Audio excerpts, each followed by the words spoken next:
Jesús dijo que los hombres deben orar siempre. Y el apóstol Pablo dijo que debemos orar sin cesar. Este es un mandamiento de Dios Todopoderoso y es quien Dios toma la iniciativa. Dios le dijo a Jeremías: llámame. ¿Alguna vez ha tenido la tarjeta personal de alguien importante con su número telefónico privado y quien se la dio le dijo: llámame? Una vez un presidente de los Estados Unidos hizo eso conmigo. Bueno, me dijo: si puede hacer esto, déjeme saberlo. Esta es mi tarjeta. Llámeme. Y anotó su número telefónico en esa tarjeta. Ese momento no quise que nadie tocara esa tarjeta. Ahora ya no sé ni dónde está. Pero el punto es que si alguien importante le da su tarjeta con el número telefónico personal, eso es un gran privilegio. Y aquí está el Dios Todopoderoso, llegando hasta donde está Jeremías y diciéndole: llámame. Retrocedamos al capítulo 32, verso 17, para ver la clase de persona que hizo esa invitación. Jeremías dice: oh Señor Jehová, he aquí que tú hiciste el cielo y la tierra con tu poder y con tu brazo extendido. No hay nada que sea difícil para ti, que haces misericordia a millares y castigas la maldad de los padres en sus hijos después de ellos. Dios grande, poderoso, Jehová de los ejércitos es su nombre. Mi amigo, ese Dios es quien dijo: llámame. Él es quien dio su número privado, Jeremías 33:3, y dijo: aquí está mi número privado, quiero que me llames. Es mi invitación para ti. La mayoría de nosotros no podemos sencillamente tomar el teléfono y llamar a los jefesotes en el gobierno, o en los negocios, o en el mundo del entretenimiento. Pero escúcheme, no hay ni uno solo de ustedes que me están oyendo que no puedan hacer contacto con el cielo. Frente a determinadas situaciones, nunca diga que no hay nada que usted pueda hacer, porque sí puede orar. Y la oración no es algo que solo usted puede hacer, es algo que todos podemos hacer. Y porque Dios nos ha pedido que oremos, y porque Dios nos ha invitado a que oremos, y porque Dios nos ha ordenado que oremos, el dejar de orar es un pecado, pero también es una invitación. Y el dejar de orar es un insulto, y también es un privilegio, y el dejar de orar es una necedad, y también es una oportunidad, y el dejar de orar es una tragedia. Y cuando no oramos, pecamos contra Dios, le insultamos a Dios, nos negamos nosotros mismos ese privilegio y entramos en una tragedia colosal y, sin embargo, fracasamos en orar. Deseo compartir con usted 10 pequeñas lecciones que he aprendido acerca de la oración. No voy a profundizar en ninguna de ellas porque las comparto con usted como quien está también aprendiendo, no como una persona erudita o graduada en la escuela de la oración. Primero, haga un hábito de la oración. Los hábitos se forman al comenzar una y otra vez aquello en lo que fracasa día a día hasta que la oración se vuelve un hábito. Segundo, elija un tiempo y un lugar para orar. Ahora, no deje de orar a cualquier hora y en cualquier lugar, pero designe una hora específica y un lugar determinado para orar. Tercero, haga de ese tiempo y lugar lo más óptimo para usted. No lea la biografía de alguien quien oraba a una hora determinada por la mañana o por la noche para tratar de imitarlo. Encuentre el tiempo cuando su mente esté alerta, cuando su atención es fuerte. Para algunos de ustedes, eso puede ser después de despertarse. Para otros será después de la primera tacita de café. Para otros será después de que los hijos se han ido a la escuela. Pero lo importante es que usted encuentre el mejor tiempo, porque no hay nada mágico acerca de determinada hora. Cuarto, cuando vaya a orar, equípese. ¿Qué quiero decir con esto? Sencillamente que tenga su Biblia, un cuaderno para notas, lápiz o bolígrafo o esfero, o como usted lo llame, y su material devocional. Para mí sería casi inimaginable el tratar de tener mi tiempo de oración sin mi Biblia y un cuaderno de notas. Yo espero que Dios me diga algo. Y si Dios me dice algo, quiero estar listo para anotarlo. Y aunque ya lo he dicho antes, lo voy a repetir ahora. La más débil de las tintas es mejor que la mejor memoria. Quinto, comience su oración leyendo la palabra de Dios. No ore primero para después leer la Biblia. Lea la palabra de Dios y después ore. Lo que Dios tenga que decirle a usted es más importante que lo que usted tenga que decirle a Dios, y su oración será mejor nutrida, avivada, entusiasmada, instruida y guiada cuando usted se hunde en la palabra de Dios. Sexto, aprenda a orar durante todo el día. En 1 Tesalonicenses 5:17 leemos: orad sin cesar. Una de las cosas que me ha bendecido al leer la vida de Dwight L. Moody, quien fuera el Billy Graham de su tiempo, es lo siguiente, dicho por su biógrafo: nunca hizo oraciones largas, pero nunca pasó demasiado tiempo sin orar. ¿No es eso extraordinario? Nunca pasó demasiado tiempo sin orar. La oración fue para Moody un estilo de vida, y cuando algún asunto surgía, él oraba por eso. Yo tengo el hábito de orar por otros pastores cuando leo los boletines de sus iglesias. Oro por las iglesias cuando paso frente a ellas. Oro por las personas a quienes escribo cartas. Y aún mi correspondencia oficial es, para mí, motivo de oración. Leo el periódico buscando oportunidades para orar, no solo por las personas que han sufrido alguna tragedia, sino por aquellos que ocasionaron la tragedia. Y a medida que lee su Biblia, pregunte: Señor, ¿qué significa eso? Explícamelo. Hable con Dios. El otro día yo estuve en mi automóvil y le decía al Señor que le amaba, y comentaba con él una hermosa puesta de sol. Estoy seguro que a Él le agrada el que sus hijos aprecien las cosas hermosas que Él ha creado y que se lo digan. Séptimo, mantenga un registro de sus pedidos de oración y de las oraciones contestadas. Yo no hago esto tan bien como otras personas lo hacen. Tengo un cuaderno y escribo necesidades de oración y pedidos por los que he orado. El otro día estuve revisando uno de esos cuadernos de hace 10 o 15 años atrás, y fue una bendición increíble el ver cuántas oraciones Dios ha contestado, por algunas de las cuales ni siquiera le había agradecido. Amigo, aumentará su fe si mantiene un registro de sus oraciones, lo que solicita, lo que recibe y cuando lo recibe. Octavo, cuando ora, póngase la armadura de Dios. No faltará quien me pregunte: pastor, pero si voy a orar, ¿para qué necesito ninguna armadura? Porque, mi amigo, la oración es una verdadera batalla. Aunque usted no lo crea, toda la artillería del infierno estará en su contra cuando ora.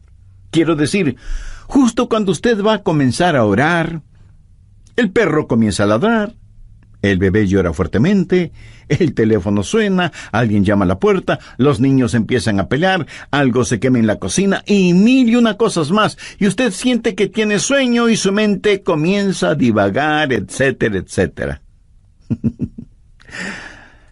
¿Necesita o no ponerse la armadura de Dios cuando va a orar? Definitivamente que sí. Noveno, si usted está solo o sola, ore en voz alta. Hay algo muy especial en orar en voz alta, vocalizando su oración.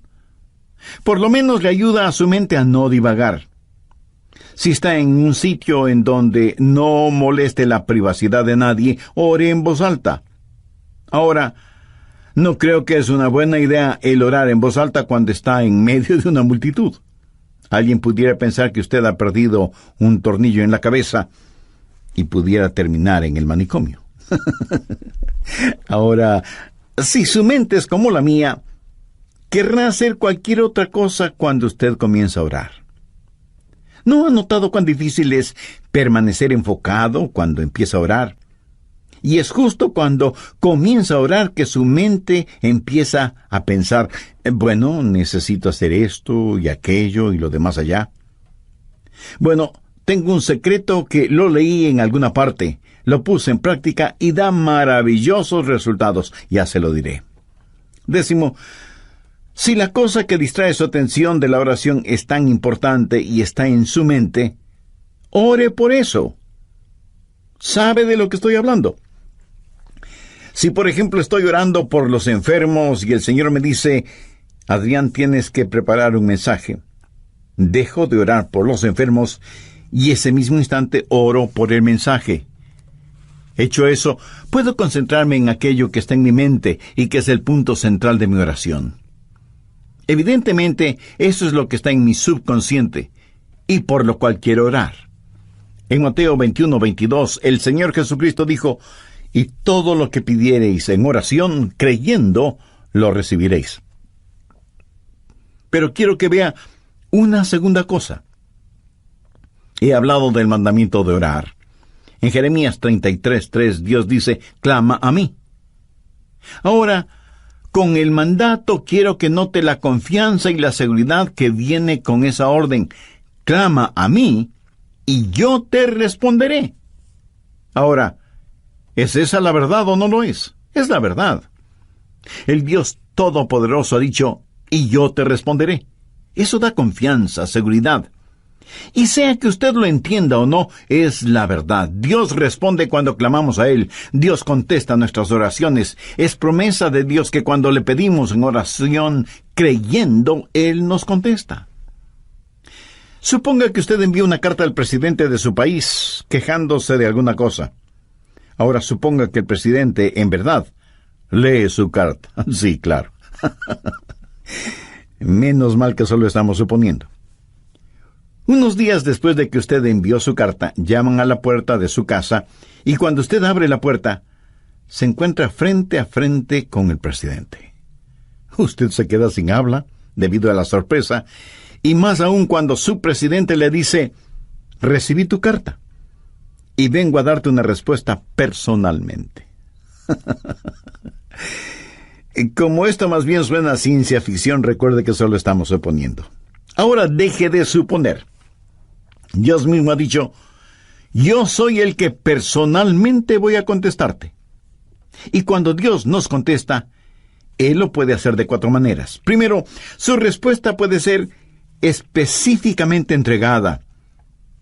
Usted como yo hemos pedido a Dios cosas específicas y las hemos pedido y las hemos recibido tan instantáneamente, tan milagrosamente, tan realmente, que nadie puede convencernos de que eso no fue una casualidad o una coincidencia. Creo que todos oramos en forma general, pero aquellos que hemos caminado este sendero por largo tiempo, hemos orado y hemos recibido respuesta específica e inmediata. Segundo, a veces la respuesta puede ser estratégicamente demorada. O sea, Dios no siempre contesta en forma inmediata. Eso no significa que no vaya a contestar. Dice la palabra de Dios en Isaías 30:18, por tanto Jehová esperará para tener piedad de vosotros. Y con Dios, el momento apropiado es más importante que el tiempo. Por lo tanto, su respuesta puede ser estratégicamente demorada. Tercero, su respuesta puede ser significativamente diferente. Usted puede pedir a Dios algo y Él le dará algo mucho mejor. El apóstol Pablo en 2 de Corintios capítulo 12 dice que tenía un aguijón en la carne y le había pedido a Dios que lo removiera, que le quitara ese aguijón, pero Dios no lo hizo. Sin embargo, Dios contestó la oración de Pablo no dándole lo que el apóstol le pedía, sino otorgándole algo mucho mejor de lo que había pedido. ¿Qué pudo ser mejor que quitarle el aguijón en la carne? Una sobreabundante gracia. Pablo, escribiendo a los hermanos en Corinto, les dijo, pues que hemos de pedir como conviene, no lo sabemos, pero el Espíritu mismo intercede por nosotros con gemidos indecibles. Cuarto, la respuesta puede ser soberanamente negada. Usted puede pedir algo a Dios y Él le dirá, no voy a contestar tus oraciones, no porque tu corazón esté equivocado, sino porque estás pidiendo por algo equivocado. Y Dios le ama demasiado como para darle algo que puede hacerle daño. Dios le ama de tal manera que este mismo momento está abriendo la oportunidad para que usted, si aún no es un creyente, haga una decisión por Jesucristo ahora mismo. Usted, amigo, pudiera ser un importante ejecutivo. Usted, amiga, pudiera ser una hábil empresaria. No importa quién sea usted o dónde esté. Si no tiene la seguridad de su salvación eterna, no necesita ser un científico para saber que su condenación será eterna, independientemente de lo que usted crea al respecto. En el programa anterior compartí con usted 10 pequeñas lecciones que he aprendido acerca de la oración. Primero, hay que hacer un hábito de la oración. Segundo, hay que elegir un tiempo y un lugar para orar. Tercero, hay que saber optimizar ese tiempo. Cuarto, hay que equiparse para ir a orar. Quinto, hay que leer la palabra de Dios antes de orar. Sexto, hay que saber orar durante todo el día. Séptimo, es bueno mantener un registro de oraciones pedidas y contestadas. Octavo, para orar hay que ponerse la armadura de Dios. Noveno, si usted está solo o sola, ore en voz alta. Y décimo, si lo que le distrae de la oración es importante, ore por eso. También vimos que cuando Dios contesta, lo puede hacer de 4 maneras. Primero, su respuesta puede ser específica e inmediata. Muchos de ustedes, así como yo mismo, a veces hemos recibido respuestas inmediatas a nuestras oraciones. Segundo, su respuesta puede ser estratégicamente demorada. Dios no siempre contesta en forma inmediata. Su respuesta puede demorar, pero siempre será en nuestro beneficio. Para Dios, el momento apropiado es más importante que el tiempo. Tercero, su respuesta puede ser significativamente diferente. Dios le puede dar algo totalmente diferente de lo que usted pidió, pero siempre será algo mucho mejor de lo que fue su pedido. Cuarto, su respuesta puede ser una negativa soberana. Cuando Dios no contesta su petición, no es porque necesariamente haya pecado en su vida, sino porque su petición está equivocada. Y Dios jamás le dará algo que pueda dañarle, no importa con cuánta intensidad se lo pida.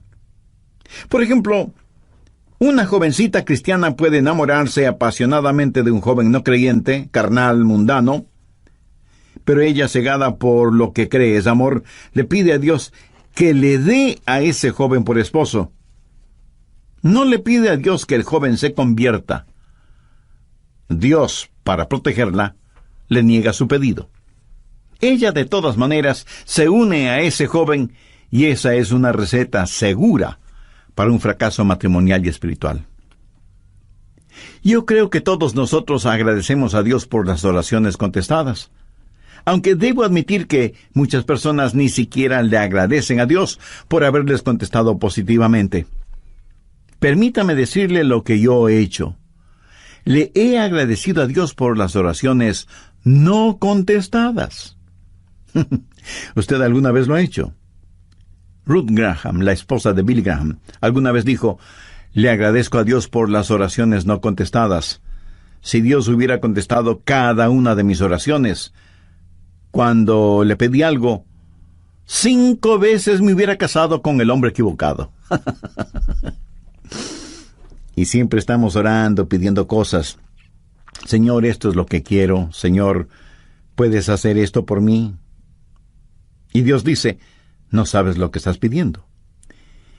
Y pienso en algunos personajes bíblicos que pidieron a Dios que les quitara la vida cuando se vieron frente a dificultades. Moisés fue uno de ellos. Elías también le pidió a Dios que le matara. Y Jonás hizo la misma petición. Nosotros estaríamos ya hecho polvo si Dios contestara todas nuestras peticiones. Clama a mí y yo te responderé. Y la respuesta de Dios puede ser sí, no, te daré algo mejor, o espera. ¿Qué he compartido con usted hasta este momento? La orden o mandato, la confianza o seguridad, y finalmente veamos la conquista. Clama a mí y yo te responderé y te enseñaré cosas grandes y ocultas que tú no conoces. Dios se ha revelado a sí mismo como un Dios que puede hacer lo que desea hacer. Veamos nuevamente Jeremías 32:17. Oh Señor Jehová, he aquí que tú hiciste el cielo y la tierra con tu gran poder y con tu brazo extendido. No hay nada que sea difícil para ti. Vamos un poco más adelante hasta el verso 27, en donde Dios presenta sus credenciales, por decirlo de alguna forma. He aquí que yo soy Jehová, Dios de toda carne. ¿Habrá algo que sea difícil para mí? En otras palabras, Dios está diciendo que, siendo como es todopoderoso, Él puede hacer aún aquello que desde nuestro punto de vista humano es imposible hacer. Conozco a personas que tienen dificultad para creer en milagros. Los científicos, por lo general, y con las debidas excepciones, se identifican como ateos o, a lo sumo, agnósticos. Y pregunto, ¿cómo nadie puede tener dificultad con los milagros si cree en la creación? Si usted puede aceptar Génesis 1:1, de ahí en adelante, todo es más sencillo de creer. La gente habla mucho de las leyes de la naturaleza y realmente no saben de lo que están hablando porque no existe tal cosa como leyes de la naturaleza. Lo que sí existe son las leyes de Dios que la naturaleza obedece. Dios no obedece las leyes de la naturaleza, es la naturaleza la que obedece y con exactitud las leyes de Dios. De paso, bien vale la pena mencionar que la naturaleza obedece mejor las leyes de Dios que los humanos, aunque somos los humanos los que nos hemos puesto la etiqueta de ser inteligentes. Dios lo creó todo, y lo creó como quiso crearlo.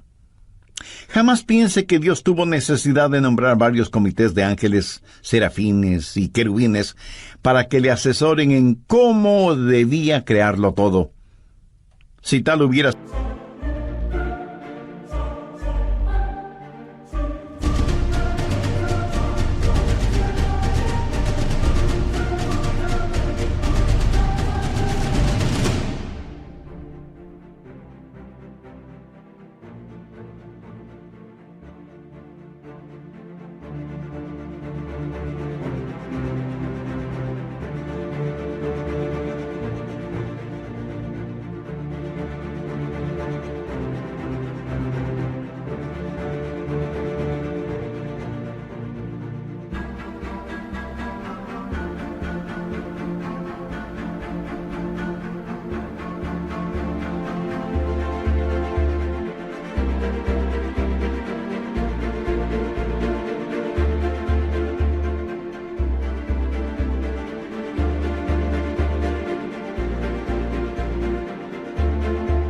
sido el caso, a lo mejor nada existiría porque usted sabe cómo marchan las cosas cuando están de por medio los famosos comités, ¿verdad?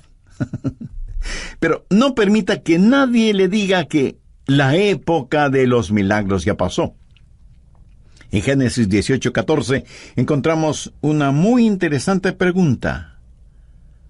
¿Hay para Dios alguna cosa difícil? Mi amigo, el problema no es con Dios y su habilidad. Anote al margen Mateo 17, los versos del 19 al 21. Viniendo entonces los discípulos a Jesús aparte, dijeron, ¿por qué nosotros no pudimos echarlo fuera? La referencia es que ellos habían tratado de sanar a un joven lunático o poseído por el diablo, pero no habían podido hacerlo. Cuando Jesús intervino, sanó de inmediato al joven. Eso motivó que ellos preguntaran a Jesús, ¿por qué nosotros no pudimos echarlo fuera? Jesús les dijo, por vuestra poca fe. Porque de cierto os digo que si tuvierais fe como un grano de mostaza, diréis a este monte, pásate de aquí y allá, y se pasará, y nada os será imposible. Subraye esa última frase, nada os será imposible. Pero este género se refiere a la posesión demoníaca. No sale sino con oración y ayuno. En otras palabras, Jesús les dijo, la razón por la que mi Padre no les contestó no es porque no tenga la habilidad para hacerlo, sino debido a la incredulidad de ustedes. Porque si tuvieran fe aún del tamaño de un pequeño grano de mostaza, podrían decir a un monte, quítate del camino, y se quitaría. Mi amigo, la más pequeña cantidad de fe es mucho más grande que la más grande dificultad. Dios le dijo a Jeremías, clama a mí, y yo te responderé, y te enseñaré cosas grandes y ocultas que tú no conoces. Yo creo que la idea aquí es algo que usted nunca ha visto, o algo que ni siquiera puede imaginarlo. Y este verso me trae a la memoria Efesios 3, versos 20 y 21, en donde Pablo, pensando en la grandeza del Señor, dice, y aquel que es poderoso para hacer todas las cosas, mucho más abundantemente de lo que le pedimos o entendemos, según el poder que actúa en nosotros, a Él sea gloria en la Iglesia en Cristo Jesús por todas las edades, por los siglos de los siglos. Amén. No hay ninguna oración demasiado difícil como para que Dios no conteste. No hay ningún problema demasiado grande que Dios no pueda resolverlo. No hay persona demasiado perdida como para que Dios no pueda salvarla. No hay promesa demasiado complicada como para que Dios no la cumpla. Clama a mí, y yo te responderé, y te enseñaré cosas grandes y ocultas que tú no conoces. Y si usted me pregunta, si pido a Dios algo que esté fuera de su voluntad, ¿me escuchará? Amigo, debe estar bromeando.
Por supuesto que le escuchará, pero no le contestará.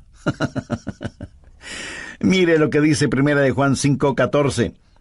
Y esta es la confianza que tenemos en Él, que si pedimos alguna cosa conforme a su voluntad, Él nos oye.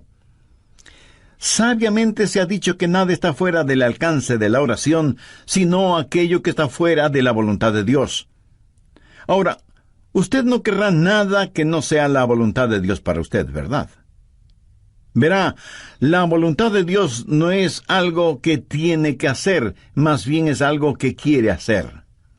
La voluntad de Dios es lo que usted quisiera para usted mismo, si tuviera el suficiente sentido común para quererlo. Dios le ama. Recuerde que la única cosa que está fuera del alcance de la oración es aquello que está fuera de la voluntad de Dios. Pero para Dios no hay problema demasiado grande, ni promesa demasiado difícil, ni personas demasiado perdidas. No hay nada que Dios no pueda hacer. De hecho, al mirar este versículo en Jeremías, clama a mí y yo te responderé, y te enseñaré cosas grandes y ocultas que tú no conoces, está en realidad dentro del contexto de problemas nacionales. ¿Acaso usted no tiene un inquieto sentir acerca de todo lo que está pasando en el mundo de hoy? Dios le está diciendo a Jeremías, mira, Jeremías, todo está bajo control. Ahí está Babilonia. Ahí está el cautiverio. Todas.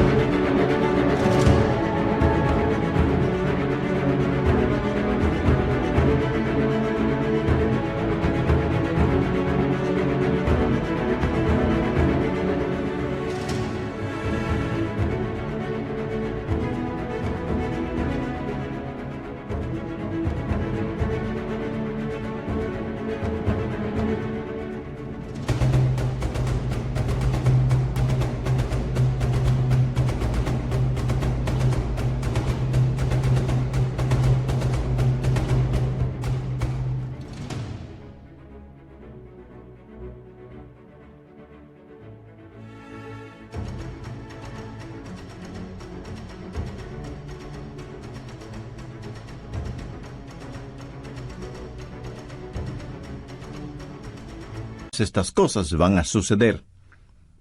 En el capítulo 32 de Jeremías, desde el versículo 36, Dios le dice a Jeremías qué es lo que va a pasar, y comienza a hablar acerca de sus planes para Israel, del cautiverio en Babilonia, del regreso a la tierra, del venidero reino de Cristo, y luego le dice a Jeremías que ore.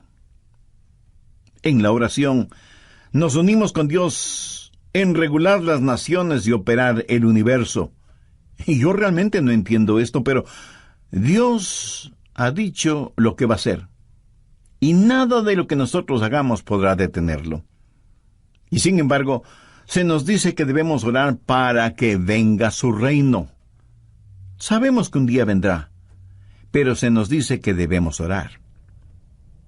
Preparando este mensaje acerca de la oración, no pude dejar de pensar qué arma es la oración en tiempos de calamidad nacional, o en tiempos de cualquier clase de calamidad. Varios países del mundo tienen ya cohetes con cabezas nucleares, teledirigidos, y que dan en el blanco con precisión absoluta. Hay cohetes que pueden ser disparados desde la superficie de la Tierra, desde las profundidades del mar, o desde las alturas espaciales. Pueden viajar sin que nadie los detecte, y tan velozmente como el pensamiento, y pueden tener una detonación demorada. Y si al decir lo que voy a decir usted piensa que estoy cambiando de tema, no es así. Solo escúcheme atentamente.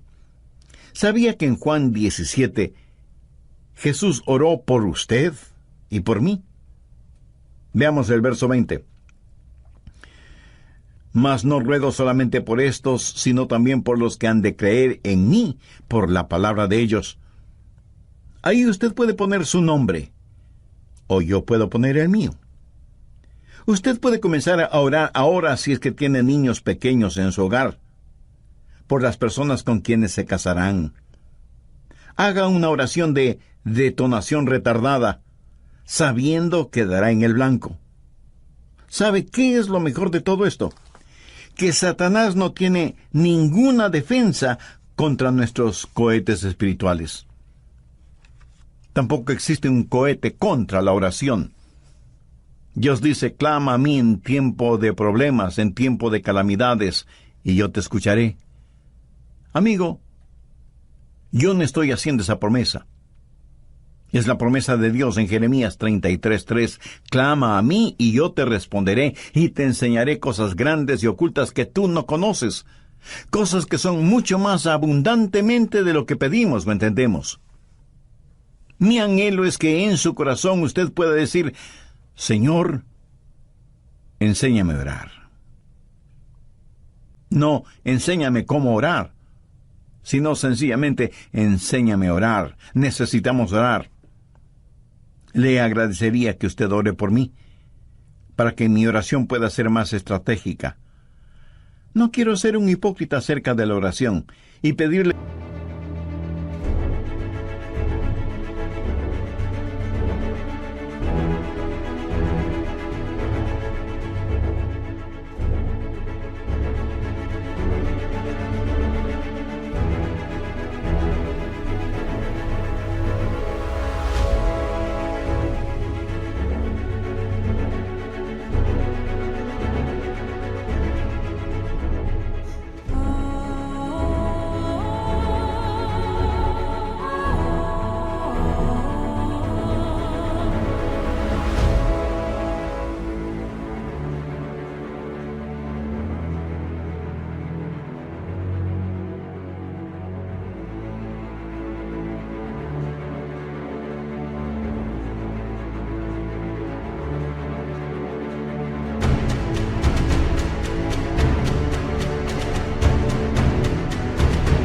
que haga algo que yo no lo haga. Profundicemos en nuestra vida de oración y agudicemos nuestro enfoque. Vivimos en días tenebrosos y los hijos de Dios necesitamos orar. La forma de orar es tener la capacidad de decir, Padre, nuestro Padre. Pero Dios no puede ser su Padre, a menos que usted haya nacido en la familia de Dios. Y para eso, la Biblia dice que Hay que nacer de nuevo.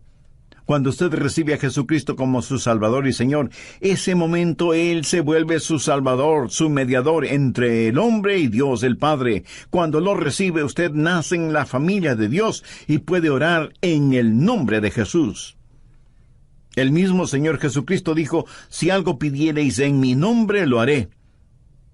Pero usted no puede pedir nada en nombre de Jesús hasta que le haya recibido como Señor y Salvador. Si usted todavía no es salvo, puede serlo este mismo momento. Puede tener esa seguridad ahora mismo. Y si entre quienes me están escuchando hay alguien que no conoce a Cristo en forma personal, donde quiera que usted esté, quien quiera que usted sea, Cristo está esperando su invitación para entrar en su corazón y darle vida eterna. La Biblia dice, cree en el Señor Jesucristo y será salvo. Crea que Él es el Hijo de Dios que pagó por sus pecados, derramando su preciosa sangre en la cruz del Calvario. Crea que Dios, el Padre, le levantó con poder de entre los muertos.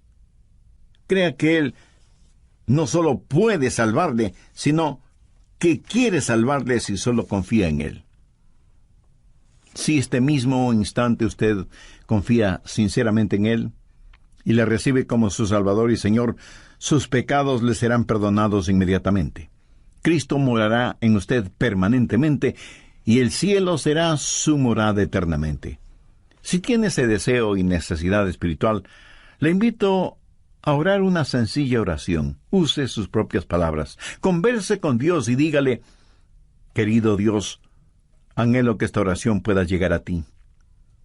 En realidad no estoy acostumbrado a orar. Y no sé si lo que te estoy diciendo es orar o no. En todo caso, vengo a ti porque me reconozco pecador. Estoy perdido espiritualmente y necesito perdón y salvación. Sé que mis pecados merecen tu castigo, pero vengo en busca de tu gracia y misericordia. Señor Jesús, gracias por pagar con tu propia vida la culpa de mis pecados. Gracias por perdonarme, por salvarme, por limpiarme, por darme vida nueva y abundante. Ven a mi corazón. Te recibo como mi Salvador, mi Señor, mi Dios, mi guía, mi amigo. Ayúdame a vivir para ti y por ti. Toma el control total de mi vida y ayúdame a nunca avergonzarme de ti. Tú prometiste que lo que pidamos en tu nombre lo harás.